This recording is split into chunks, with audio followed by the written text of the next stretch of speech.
আসসালামু আলাইকুম। Technique easy এডুকেশনের পক্ষ থেকে আপনাদের সবাইকে জানাচ্ছি আন্তরিক শুভেচ্ছা এবং অভিনন্দন। প্রিয় শিক্ষার্থীরা, চলে আসলাম নতুন আরও একটা পর্ব নিয়ে। আজকের পর্বে আমরা চট্টগ্রাম বোর্ড 2025 সালে আসা এই সৃজনশীল প্রশ্নটার সমাধান করব ইজি হায়ার ম্যাথ বই থেকে। ইজি হায়ার ম্যাথ বইয়ে প্রত্যেকটা প্রশ্নের পাশে একটা করে কিউআর কোড থাকবে, যেই কিউআর কোড স্ক্যান করা মাত্রই ওই নির্দিষ্ট প্রশ্নের সমাধানের ভিডিও আপনারা দেখতে পাবেন। এটা আপনাদের জন্য অনেক বেশি উপকারী হবে, তাই আশা করব সবাই ইজি হায়ার ম্যাথ বইটি সংগ্রহ করে ফেলবেন ইনশাআল্লাহ। চট্টগ্রাম বোর্ড 2025 সালে যে সৃজনশীল প্রশ্নটি এসেছে তার উদ্দীপকে একটা তথ্য দেওয়া আছে। একটি নিরপেক্ষ ছক্কা ও দুইটি নিরপেক্ষ মুদ্রা একবার নিক্ষেপ করা হলো। একটা নিরপেক্ষ ছক্কা, দুইটা নিরপেক্ষ মুদ্রা একবার নিক্ষেপ করা হলো। শুধু এই তথ্যটাই উদ্দীপকে বলা আছে। এই তথ্যের আলোকে আমাদেরকে প্রশ্নগুলো সমাধান করতে হবে। আমরা ধারাবাহিকভাবে সবগুলো প্রশ্নেরই সমাধান করব। সবার প্রথমে ক নাম্বার প্রশ্নে বলল, একটি ছক্কা একবার নিক্ষেপে দুই দ্বারা বিভাজ্য সংখ্যা আসার সম্ভাবনা কত? আমরা যদি একটা ছক্কাকে একবার নিক্ষেপ করি তাহলে দুই দ্বারা বিভাজ্য সংখ্যা আসার সম্ভাবনা কত, এটা তারা জানতে চায়। আমরা যখন একটা ছক্কা নিক্ষেপ করি তখন 1 থেকে 6-এর মধ্যে যে কোনো সংখ্যা আসতে পারে। অর্থাৎ আমরা যখন ছক্কা নিক্ষেপ করি তখন সম্ভাব্য ফলাফলগুলো হলো 1 2 3 4 5 6। এই সংখ্যাগুলোর যে কোনোটা আসতে পারে যখন আমরা ছক্কা নিক্ষেপ করি। তো এখন প্রশ্নে জানতে চাচ্ছে দুই দ্বারা বিভাজ্য সংখ্যা আসার সম্ভাবনা কত, অর্থাৎ যে কোনো সংখ্যা আসলে হবে না, 2 দিয়ে ভাগ যায় এমন সংখ্যা যেন আসে তার সম্ভাবনা বের করার জন্য। আচ্ছা, 2 দিয়ে ভাগ করতে পারবো কাদেরকে? 2কে ভাগ করা যাবে, 4কে ভাগ করা যাবে, 6কে ভাগ করা যাবে। 2 4 6 এই তিনটা সংখ্যাকে আমরা 2 দিয়ে ভাগ করতে পারি। তাহলে 2 দ্বারা বিভাজ্য সংখ্যা হলো 2 4 6, অর্থাৎ এই তিনটা সংখ্যা 2 দ্বারা বিভাজ্য। তাহলে একটা ছক্কা যদি আমরা একবার নিক্ষেপ করি তাহলে 2 দ্বারা বিভাজ্য সংখ্যা আসার সম্ভাবনা কত? সেটি হচ্ছে, সম্ভাবনার সূত্রটা কি? ভগ্নাংশের নিচে বসে সমগ্র ফলাফল আর ভগ্নাংশের উপরে বসে অনুকূল ফলাফল। সমগ্র ফলাফল কি? প্রশ্নে যা চেয়েছে তা, যা চায় নাই তাও, অর্থাৎ সব। নিচে বসবে সমগ্র ফলাফল আর উপরে বসবে অনুকূল ফলাফল। অনুকূল ফলাফল কি? প্রশ্নে যা চেয়েছে, অর্থাৎ যেই শর্ত দেওয়া আছে এই শর্ত মেনেছে যারা যারা, তারা হচ্ছে অনুকূল ফলাফল।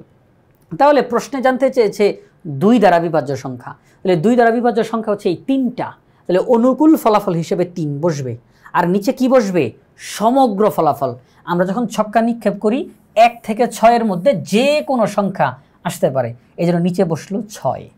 তাহলে সমগ্র ফলাফল 6, অনুকূল ফলাফল 3, কাটাকাটি করলে হাফ।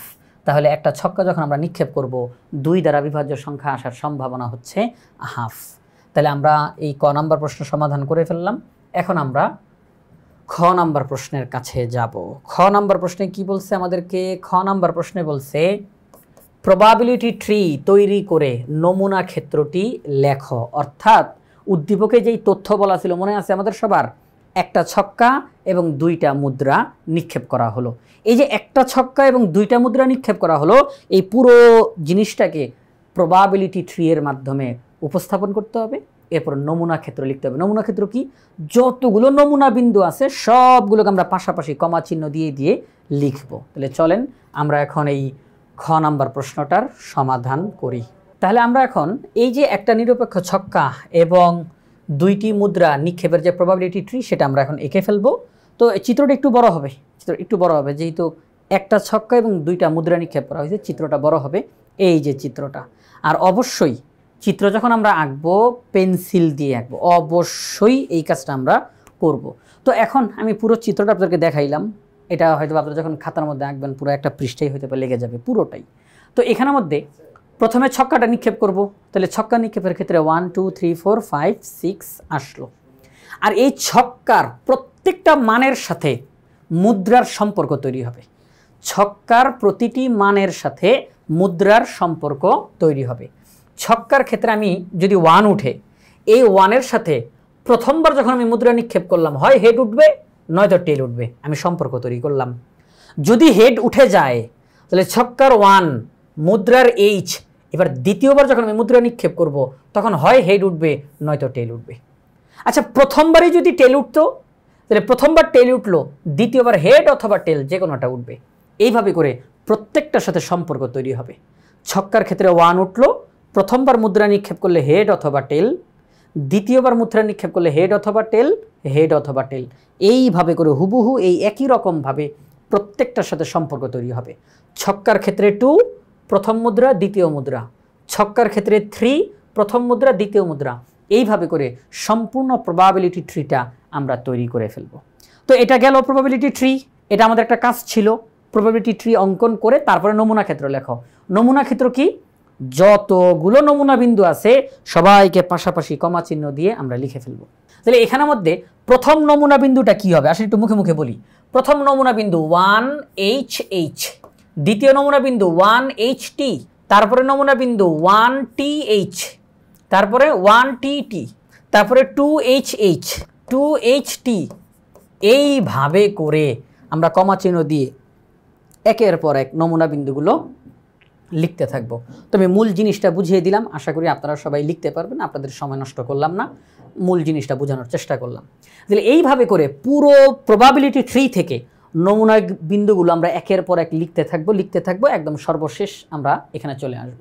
সেকেন্ড ব্র্যাকেটের মাধ্যমে আটকিয়ে দিলাম, এইটাকে বলা হবে নমুনা ক্ষেত্র। যদি সেকেন্ড ব্র্যাকেট না দেন তাহলে নমুনা ক্ষেত্র বলা হবে না, সেকেন্ড ব্র্যাকেট দিতে হবে। এই পুরোটা একটা সেট, নমুনা বিন্দুর একটা সেট, এটাই হচ্ছে নমুনা ক্ষেত্র। তাহলে আমাদেরকে বলছে প্রবাবিলিটি তৈরি করো, নমুনা ক্ষেত্র লেখো। তাহলে প্রবাবিলিটি ট্রি অঙ্কন করে নমুনা ক্ষেত্র লিখলাম। তাহলে আমাদের খ নাম্বার প্রশ্নটা সমাধান করা শেষ। আমরা এখন যাব গ নাম্বার প্রশ্নে। গ নাম্বার প্রশ্নে কি বলছে? গ নাম্বার প্রশ্নে প্রশ্ন তো একটা, কিন্তু এখানে দুইটা জিনিস জানতে চেয়েছে আমাদের কাছে। প্রথমত তারা বলছে কমপক্ষে একটি টি আসার সম্ভাবনা নির্ণয় করো। কমপক্ষে একটি টি আসার সম্ভাবনা নির্ণয় করো, এটা একটা প্রশ্ন, এটা একটা প্রশ্ন। এরপর আরেকটা প্রশ্ন, ছক্কায় মৌলিক সংখ্যা ও মুদ্রায় একই ফলাফল আসার সম্ভাবনা বের করো। ছক্কায় মৌলিক আর মুদ্রায় একই ফলাফল। একই ফলাফল মানে কি? হেড হেড অথবা টেল টেল, একই ফলাফল। প্রথম মুদ্রার ক্ষেত্রে হেড, দ্বিতীয় মুদ্রার ক্ষেত্রে হেড, তাহলে একই ফলাফল। প্রথম মুদ্রার ক্ষেত্রে টেল, দ্বিতীয় মুদ্রার ক্ষেত্রেও টেল, একই ফলাফল। এটাই বলল যে ছক্কায় মৌলিক সংখ্যা আর মুদ্রায় একই ফলাফল আসার সম্ভাবনা নির্ণয় করো। তা আমাদেরকে এই দুইটা অঙ্ক এখানে আমাদের সমাধান করতে হবে। তাহলে প্রথম প্রশ্ন, কমপক্ষে একটি টি আসার সম্ভাবনা বের করো। আমাদের এই প্রশ্নের উদ্দীপকে বলা হয়েছে, আচ্ছা টি কখন আসে? মুদ্রার বেলাতে। হেড আর টেল এই শব্দটা আমরা কখন ব্যবহার করি? মুদ্রার বেলাতে। উদ্দীপকে দুইটা মুদ্রা নিক্ষেপ করা হয়েছে, উদ্দীপকে দুইটা মুদ্রা নিক্ষেপ করা হয়েছে। তাহলে দুইটা মুদ্রা যদি নিক্ষেপ করা হয় তাহলে হেড আসলে বড় জোর দুইবার আসতে পারে, টেল আসলে বড় জোর দুইবার আসতে পারে। এর চেয়ে বেশি তো আসার কোনো সুযোগ নাই, কারণ মুদ্রা নিক্ষেপিত করা হয়েছে দুইবার, তাই না? তো আমাদেরকে বলছে কমপক্ষে একটি টি আসার সম্ভাবনা বের করো। আসেন আমরা এখন এই কমপক্ষে শব্দটার মানেটা বোঝার চেষ্টা করি। কমপক্ষে শব্দটা মানে বোঝার চেষ্টা করি। কমপক্ষে, কমপক্ষে শব্দটা যখন থাকে সেখান থেকে আরম্ভ হয়ে আমরা উপরের দিকে উঠতে পারি। কমপক্ষে শব্দটা যখন থাকে সেখান থেকে আরম্ভ করে আমরা উপরের দিকে উঠতে পারি। পরীক্ষায় পাশ করতে হলে কমপক্ষে 40 নাম্বার পাইতে হবে। আপনি যদি 80 নাম্বার পান, কোনো অপরাধ করছেন আপনি? 95 নাম্বার পাইলে কোনো সমস্যা আছে? 100-তে 100 পাইলেন, কোনো সমস্যা না। পাশ করতে হইলে কমপক্ষে 40 পাইতে হবে। এর বেশি পাইলে তো সমস্যা নাই, না সমস্যা নাই। তাহলে এখানের মধ্যে আমাদেরকে বলছে কমপক্ষে একটা টি। কমপক্ষে কয়টা টি? কমপক্ষে একটা টি আসার সম্ভাবনা। তাইলে দেখেন কমপক্ষে একটা টি,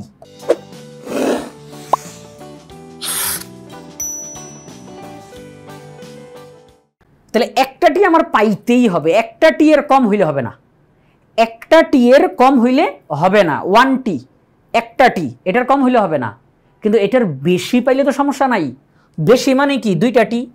বেশি মানে কি? 2টা টি। কারণ যেহেতু মুদ্রা দুইবার নিক্ষেপ করা হয়েছে, 2টা টি এর বেশি আসার কোনো সুযোগই নাই। যদি 3বার নিক্ষেপ করা হইতো তাহলে আরও বেশি আসতো, কিন্তু এখানের মধ্যে মুদ্রা নিক্ষেপ করা হয়েছে 2বার, তাহলে সর্বোচ্চ 2টা টি আসতে পারে, এর বেশি তো আসতে পারে না। তাহলে আমাদের প্রশ্নে বলছে কমপক্ষে একটা টি আসার সম্ভাবনা নির্ণয় করো।